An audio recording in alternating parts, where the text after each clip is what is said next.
Hey guys, subscribe for daily content, and if you're shopping for gear, make sure you check out the description for the newest items at some of the very best online retailers. There's also links for some of the items that I personally recommend. Thanks! What's going on YouTube? Metal Complex here, and today I've got a short little knife review slash knife overview to share with you guys. This is the Artisan Cutlery Io, kind of an interesting minimalist top flipper premium knife sporting titanium and S90V. This knife is available. I'll link it down in the description. It does help my channel when you use those links, but that's up to you. Thanks to Artisan Cutlery for sending it in. Let's go ahead and get a measurement of this knife. I wouldn't call it a micro knife, but it's far from large. Actually, we're coming in at maybe just shy of 7 inches. Blade length is 3 inches on the dot. Cutting edge is about 2.85. How about we do some size comparisons? Any custom scales you find in this section can be found down in the description under Original Goat and Others. Up against the 8010 and the 8020.5. It's pretty small, right? I mean, it's not micro, but it's definitely smaller than something like the 8020.5, which isn't a huge knife to begin with. How about we put it up against the Spyderco PM2 and the Spyderco Para 3. Definitely still smaller even than the Para 3, but with more cutting edge, so that's something to... there's something. Whatever you want to do with that. And then let's put it up against the Benchmade Griptilian, or in this case, the Ritter Hogue and the Hogue Deca. How's the action? I'm going to be honest with you, it's kind of disappointing. I mean, there's nothing wrong with the pivot action, and the detent is, I don't know, if it were a different mechanism, top flippers are either good or bad. They don't really have an in-between. This little Whoville lump at the top of the knife is what you're supposed to use to top flip it. No matter how I approach it, what angle, I can get it, but it's not very satisfying.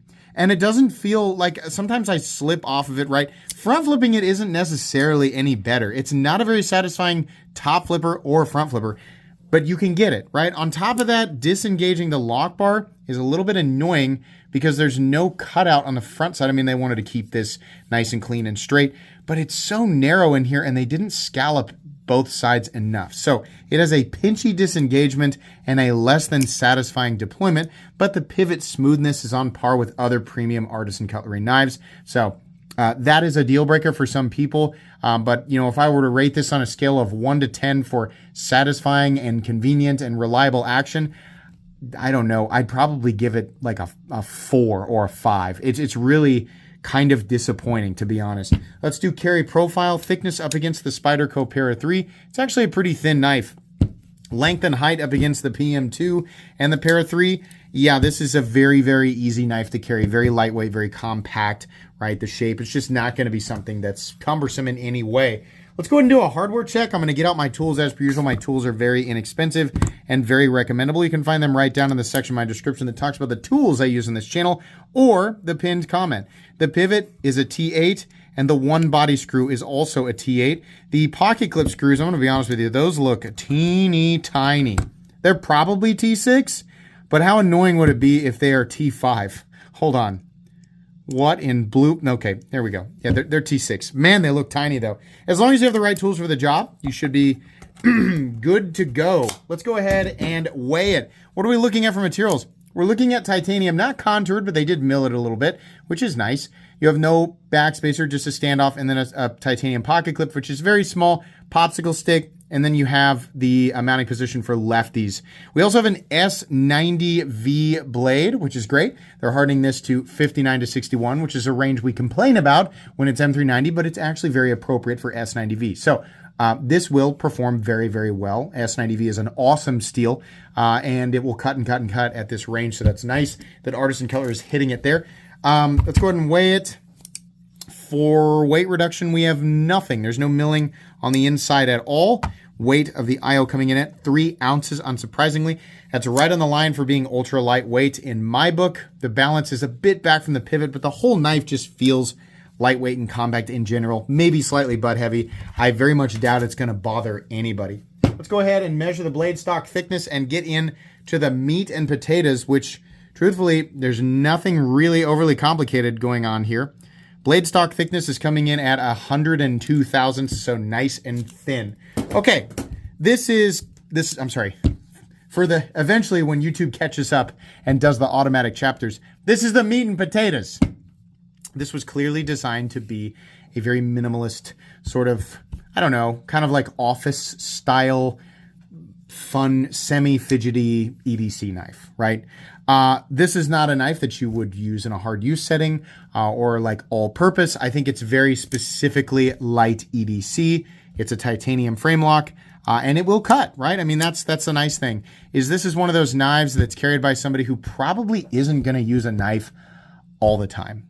I mean, which admittedly is most of us, right? I mean, well, at least, I don't know. I don't want to speak for everybody, right? I don't get my knife out more than maybe once or twice a day on average, right? And this would definitely be just fine for somebody like me.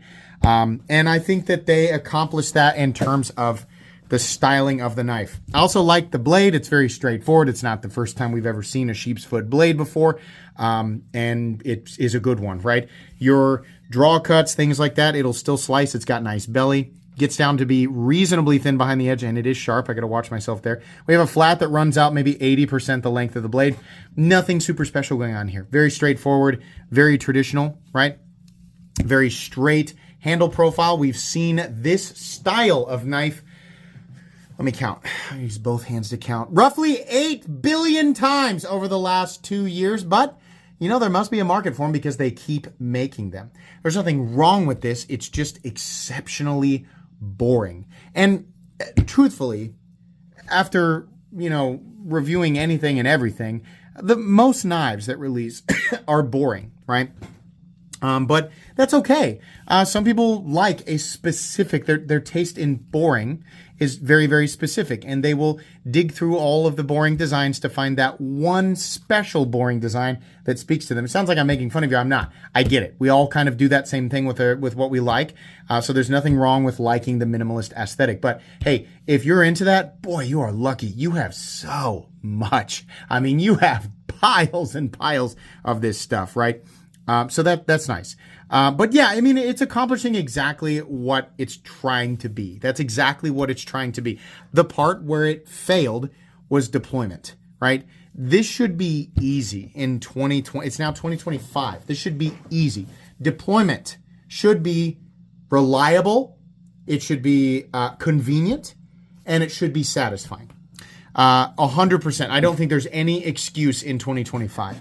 In 2015, yeah, depending on the price range of the knife, you know, it was semi-excusable. Anymore, it should always deploy reliably. And you might say, oh, that just comes with, you know, it's subjective and then depends on like what you're used to.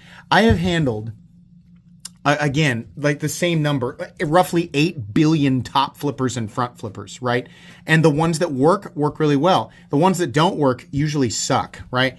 I have to emphasize this. This doesn't feel good. It feels like the size and maybe the position of this area needs to be changed completely. The detent isn't very strong. It's not a lot to come over, but by the time it deploys, it's almost like, oh, I wasn't expecting the detent to break that early because the detent's lighter than I thought, and I don't feel like I got quite the traction on the thing that I wanted before. Oh, it's going out anyway. Oh, okay, I guess the blade is deployed. That experience is over, right? And you could say, okay, yeah, but the whole idea is just to get the blade out and use it, right? Correct, but at the same time, we are in an expensive tier of the knife world. So while this may have been semi-excusable 10 years ago, right? In 2025, I would say it absolutely is not. If you're paying this much for a pocket knife in 2025, you're buying a tool, but you're also trying to buy something extra, right? Whether it be the style or the luxury or whatever, you're buying the special this or that. But something that should come with both an item that is a convenience and you know, what's the word that I just used it? Reliable. That's like my memory is very reliable. But a reliable and convenient tool, right? Something that goes along with that is just the satisfaction of the thing working in a way that you would expect for $200. And this just doesn't feel good, right? My finger is honestly kind of sore, like deploying this thing. So not only is it, you know, not necessarily completely reliable and underwhelming, but it's also a little bit painful. Same with disengaging it, right? So that's not an enjoyable experience for me. And I feel like that should have been, it just thought more. I mean, this whole area, I can't honestly say that I believe that I'm not coming down on the designer, right? But there had to have been something there where that designer was like, I don't know if that's 100% perfect. Admittedly, that's kind of how I am with the pocket clip on my own design. I designed it to look the way that I wanted and be the shortness that I assumed was optimized, but in practice, it didn't work exactly the way that I wanted, but that's how I had designed it, right? So all I could do is in the future maybe hope to alter that or change it or redesign it, right? I feel like that might have been what's happening here. Maybe. I don't know. But yeah, this is just not good. It's not my favorite thing. In and out of the pocket is fine. Pocket clip, it's real stiff, real short, stiff.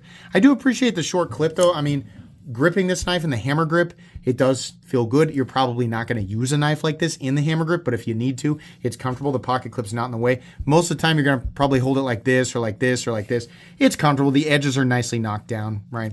So nothing wrong with the pocket clip. It's just a simple clip that goes with a simple knife, right? The pocket clip is able to be mounted for right or left-handed carry. The stop pin is actually attached to the blade, and it's basically on either side. It impacts the titanium scales. So you have one peg here and one peg here, and that's nice. Get nice lockup and solidity without any blade play or anything like that, and general smoothness of the pivot. Slight bit of lock stick, which I think is also contributing to the general uncomfortableness of disengaging the lock. Man, I don't like that. If you're not going to shave out this side, right, you really got to chamfer that down, and then you got to be careful because that ends up creating a sharp ledge right there. I think, honestly, the answer would have just been to knock a little area like this out, and then you'd have a little index finger grip zone, which would have been fine. And yeah, you don't get this straight line here, but you would have had a slight grip zone or a little ergonomic comfort zone, I guess. That little warning, the little indicator, hey, you're about to run your finger up on the blade. And at the same time, it would be much easier and much more comfortable to disengage that frame lock, right? But anyways, excuse me, no blade play up, down, left, or right, slight lock stick, no pivot lash, smooth and consistent, if I'm being honest. A little bit of a soft, lumpy detent, so not super satisfying there, but dead centered and with no detent lash. This knife, like many other S90V artisan cutlery knives sporting titanium frames, comes in at $200. And while it succeeds in terms of materials and it is appropriately priced in terms of, like if you were to write this down on paper, titanium frame lock, S90V, properly heat treated, premium Chinese manufacturing. Most people who know and have experienced this section of the knife world would say it's probably about $200, right? Maybe a little higher. So sure, but in terms of the design, it falls flat. It just doesn't feel good. Artisan Cutlery has so many S90V and titanium knives in their line, and almost all of them are better than this. I don't know. I just feel like you have so many choices for this minimalist design thing. Like there's so many of them out there. Oh my gosh. And the vast majority of them, like the modern ones that were designed here recently, will deploy in a way that is reliable and satisfying and is not painful, right? So this is fine. There's nothing wrong with the quality of execution. Artisan Cutlery has great machining and, fit and finish, all of that. The design is just not good. I'm going to say pass on this one. Not my favorite from Artisan Cutlery. That's going to be it today, guys. Please make sure to follow me on Instagram at metal_complex. If you enjoyed this video, leave a like. If you'd like to check out my other content, I do, of course, have lots of videos of knives that are either expensive or inexpensive that I do or don't like, so check those out. And if you enjoy all my content, go ahead and click on that Metal Complex logo right there and subscribe because there's definitely more coming. Thanks again for watching, everybody, and have a great day.